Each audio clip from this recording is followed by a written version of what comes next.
తీసుకున్న శక్తి మొత్తాన్ని పూర్తిగా కూడా ఖర్చు పెట్టినప్పుడు మాత్రమే మనిషి జన్మ పూర్తి అవుతుంది, ముక్తి లభిస్తుంది. ముక్తి ఎన్లైట్మెంటో లేకపోతే జన్మరాహిత్యం కావాలి అది ఇదని చెప్పేసి చాలామంది అంటూ ఉంటారు. మీరు పోయిన జన్మలోనూ ఈ జన్మలోనూ ఇంకో 10 జన్మల ముందు శక్తిని తీసుకొని ఉన్నారు. ఆ శక్తి మీ సోల్ అనేది క్యారీ చేస్తుంది. ఆ సోల్ అనేది తీసుకున్న శక్తి మొత్తాన్ని వ్యక్తీకరించి దాని నుంచి డిటాచ్ అవ్వకపోతే కనుక ముక్తి అనేది లభించదు. లాజిక్ అర్థమైంది కదా.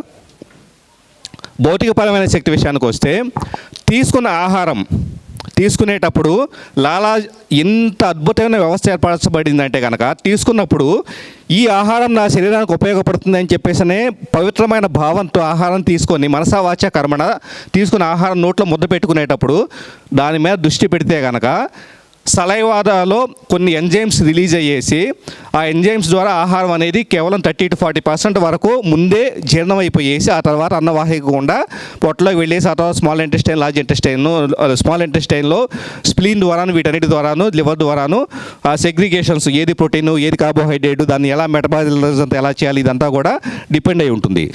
ఇప్పుడు ఆహారం తీసుకునేటప్పుడు టీవీలో చావు వార్త చూస్తూ ఉంటాం, ఎవరో చనిపోయారు చావు వార్త చూస్తూ ఉంటాం. ఒక టకటక టీవీ నేను ఇంకోటి టకటక పెద్ద శబ్దాలు వస్తూ ఉంటాయి.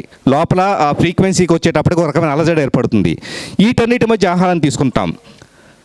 ఆహారము జీర్ణమయ్యే 30% నాలికలోనే లాలాజలంతోనే జీర్ణమయ్యే దాన్ని చెడగొట్టేసేసి మన పరధ్యానంతో తినటం వలన జీర్ణం అవటం అనేది 100% పొట్టలోనే జరగాల్సి వస్తుంది. పొట్టలో జరగడానికి సంబంధించి ఇంకా ఎన్నో ప్రతిబంధకాలు. అసలు మీ శరీరం ఆహారాన్ని కోరుకోకపోతే మీ శరీరానికి ఆహారం ఎందుకు చెప్పండి? చాలామంది నాకు ఆకలి వేస్తుంది తింటున్నా అంటారు. మీకు ఆకలి వేస్తుంది, శరీరం దానికి ఆహారానికి అడిక్ట్ అయింది కాబట్టి. స్మోకింగ్ చేసే వాళ్ళకి నికోటిన్ లేకపోతే కనుక ఆల్కహాల్ ఇలాంటివంతా ఎలాగా అడిక్ట్ అయినాయో, ఈరోజు మీరు అనుకుంటున్న ఆకలే నా శరీరం ఆహారాన్ని కోరుకుంటున్నట్టున్నా చూసారా? నిజంగా మీ శరీరం ఆహారాన్ని కోరుకోవట్లేదు. Food addiction. మీ శరీరానికి అది ఖాళీగా ఉండలేదు. ఏవైతే డైజెస్టివ్ ఎంజైమ్స్ కావచ్చు లేదా జ్యూసెస్ కావచ్చు ఖాళీగా ఉండలేవు కాబట్టి అవి ఒక రొటీన్లో కండిషనింగ్ చేయబడి 12 1 గంటకో ఆ జ్యూసెస్ని రిలీజ్ చేయడం అలవాటు పడ్డాయి కాబట్టి ఆ టైంకి వాటి విధి నిర్వర్తిస్తూ ఉన్నాయి. కానీ దాన్ని మీరు ఆకలి అని చెప్పేసి భ్రమిస్తూ ఉన్నారు. నాకు ఆకలి వేస్తుంది, నా శరీరం శక్తిని కోరుకుంటుందని.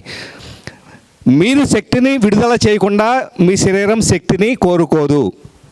అందుకని చాలామంది చూస్తుంటారు, ఫలానా హిమాలయాలో 300 ఏళ్ళు బతికారు 400 ఏళ్ళు బతికారు అని చెప్పేసి చాలా గొప్పగా చెబుతుంటారు. మనం బతకలేకపోతున్నాం అని చెప్పేసి.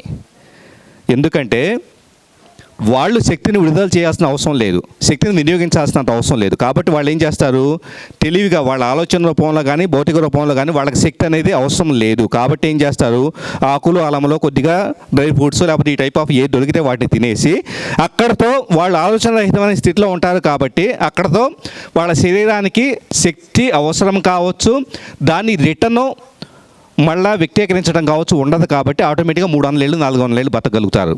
మనం ఏం చేస్తూ ఉంటామంటే కనుక శక్తిని తీసుకుంటాం, దానిని ఖర్చు పెట్టాం. వాకింగ్ చేయాలో లేకపోతే జిమ్ చేయాలో ఇంకొకటో. నేను వాస్తవంగా నేను చాలా బద్ధకస్తుడిని, నేను కూడా ఇదే మాట్లాడుతాను, నేను చాలా బద్ధకస్తుడిని. వాకింగ్ చేయటం అనేది చాలాసార్లు అనుకొని వెళ్దాం అని చెప్పేసి మానేస్తూ ఉంటాను. ఇలాగే మనలో చాలామంది ఉంటూ ఉంటాం.